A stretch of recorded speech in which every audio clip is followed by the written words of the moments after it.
Hello everyone. आपका स्वागत है इंग्लिश कलाम एकेडमी में। देखिए, कल हमने जो टॉपिक पढ़ा प्रोनाउन पढ़ा और प्रोनाउन की डेफिनेशन और उसके दो पार्ट्स पढ़े, जिसमें जो पहला पार्ट था जिसका नाम था पर्सनल प्रोनाउन पढ़ा और पर्सनल प्रोनाउन के हमने एग्जांपल देखे।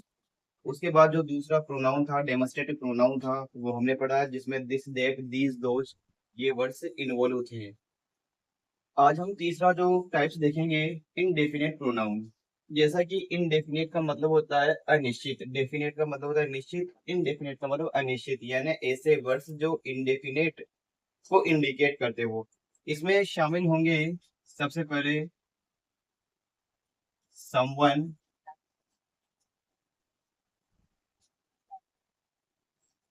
Somebody,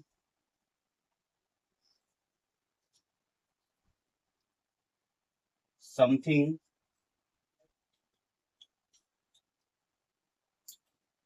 everyone,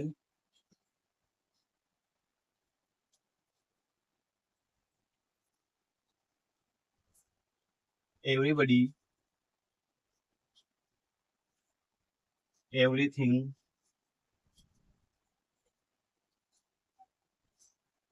no one, nobody, nothing. उसके अलावा all, few, some, many, etc। देखिए फ्रेंड्स, इनडेफिनेट प्रोनाउन में someone, somebody, something, everyone, everybody, everything, no one, nobody, nothing, all, few, some, many, etcetera. ये जो main words है ये indefinite pronoun को indicate करने वाले हैं। अब देखिए, इन वर्ड्स के आगे अगर नाउन आती है तो वो प्रोनाउन ना होकर एडजेक्टिव होगा। हम इसकी एग्जांपल देखते हैं। जैसे पहला एग्जांपल हमने देखा,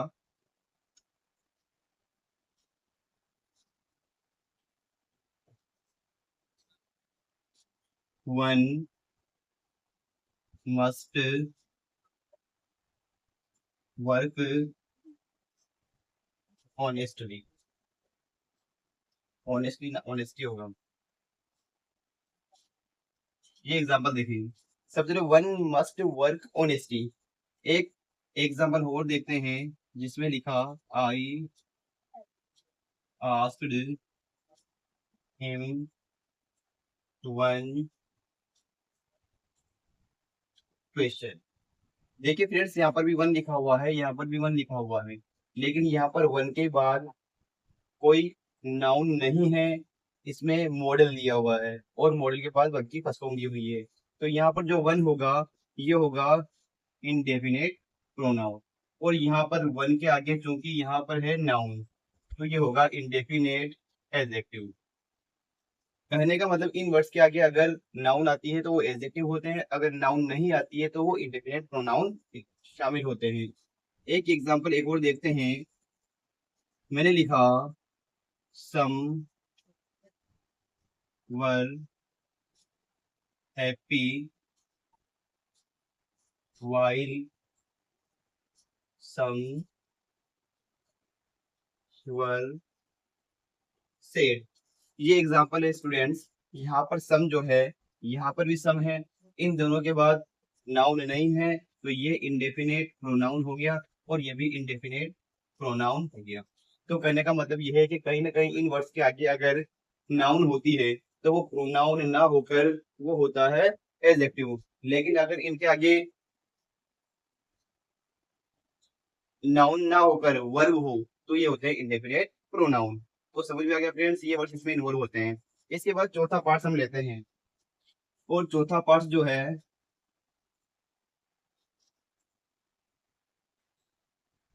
इंटरोगेटिव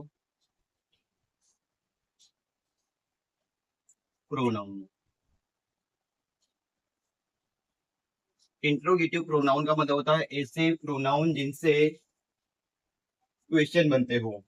इंटरोगेटिव का मतलब होता है प्रश्न बनाने से। तो इसमें हम लिख सकते हैं what, which, who, whom, whose, etc। तो ये जो वर्ड्स है what, which, who, whom, home में सॉरी ई नहीं आएगा, और whose, इन वर्ड्स के आगे अगर नाउन आती है तो होता है इंट्रोगेटिव एडजेक्टिव, लेकिन अगर इनके आगे वर्ब नहीं आती, नाउन नहीं आता है, तो होता है interrogative pronoun.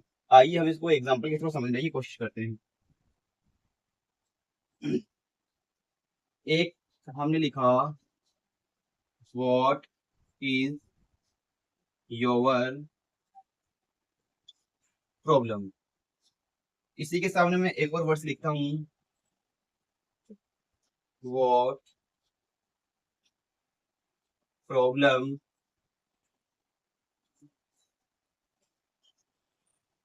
Do you face. देखिए फ्रेंड्स, मैंने लिखा व्हाट इज योर प्रॉब्लम, एक लिखा what problem do you face. इनमें डिफरेंस देखिए, यहाँ पर वोट लिखा हुआ है, यहाँ पर भी वोट लिखा हुआ है, लेकिन इस वोट के बाद यहाँ पर प्रॉब्लम है, और प्रॉब्लम जो वर्ड है वो नाउन होता है। यहाँ पर वोट के बाद वर्ब है, तो ये हो जाएगा इंट्रोगेटिव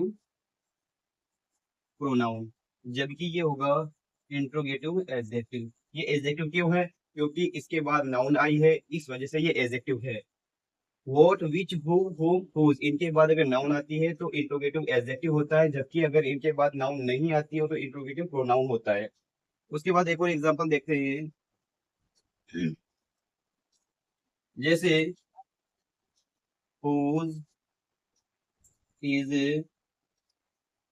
दिस बुक। इसके सामने मैंने लिखा हुज बुक इज दिस। दोनों में क्वेश्चन मार्क लगेगा, यहाँ पे भी हुज लिखा हुआ है, यहाँ पर भी हुज लिखा हुआ है। डिफरेंस ये है कि इसके बाद यहाँ पर तो है वर्ब, और यहाँ पे है नाउन। तो हुज के बाद अगर नाउन है तो ये हो जाएगा इंट्रोगेटिव एडजेक्टिव, जबकि यहाँ पर इसके बाद नाउन ना होकर वर्ब है तो इंट्रोगेटिव प्रोनाउन। तो फ्रेंड्स, आज हमने जो प्रोनाउन के दो पार्ट सीखे, पहला इंडेफिनिट प्रोनाउन जिसमें someone, somebody, something, everyone, everybody, everything, no one, nobody, nothing और all, few, some, many, etc। इन सब वर्ड्स के बाद अगर नाउन आती है तो इंडेफिनेट एडजेक्टिव होता है, अगर नाउन ना आकर वर्ब आती है तो इंडेफिनेट प्रोनाउन होता है। हमने यहाँ पर एग्जांपल भी बताया, वन के बाद यहाँ वर्ब है, जबकि यहाँ वन के बाद नाउन है, तो यहाँ पर इसके बाद नाउन होने की वजह से यहाँ पर इंट्रोगेटिव सॉरी इंडेफिनेट एडजेक्टिव होगा, जबकि यहाँ पर इंडेफिनेट प्रोनाउन होगा, क्योंकि इसके बाद नाउन नहीं आई है। Some were happy while some were sad, some दोनों सम के बाद वर्ब हैं, इस वजह से इसको इंडेफिनेट प्रोनाउन में इन्वॉल्व करेंगे। उसके बाद हमने देखा इंट्रोगेटिव प्रोनाउन, इसमें व्हाट, विच, हु, होम और हुज वर्ड इन्वॉल्व होते हैं। इन वर्ड्स के बाद अगर नाउन है तो इंट्रोगेटिव एडजेक्टिव होता है, और अगर नाउन नहीं है तो इंट्रोगेटिव प्रोनाउन होता है। फिर हमने देखा इसका example, what is your problem. यहाँ पर व्हाट है और यहाँ पर भी व्हाट है, लेकिन इसके बाद नाउन है, जबकि इसके बाद नाउन नहीं है, इसी वजह से यहाँ पर इंट्रोगेटिव प्रोनाउन होगा और ये इंट्रोगेटिव एडजेक्टिव होगा। फिर हमने देखा हुज इज दिस बुक, यहाँ पर हुज है, यहाँ पर भी हुज है, इसके बाद नाउन है तो इंट्रोगेटिव एडजेक्टिव हो जाएगा, जबकि इंट्रोगेटिव प्रोनाउन हो जाएगा। अब यहाँ पर एक और साथ में देखिए, हमने जस्ट पहले पढ़ा था दिस, और यहाँ पर बुक, यहाँ पर बुक है नाउन, तो नाउन से पहले दिस आया है, तो ये हो जाएगा डेमोस्ट्रेटिव एडजेक्टिव।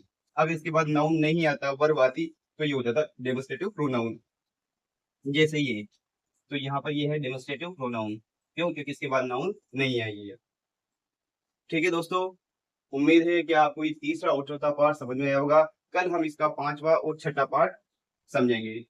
और आप इस चैनल को देखने के बाद अगर आप इससे सेटिस्फाई होते हो तो आप डेफिनेटली इस चैनल को लाइक करें, शेयर करें और अपने दोस्तों को शेयर करना ना भूलें।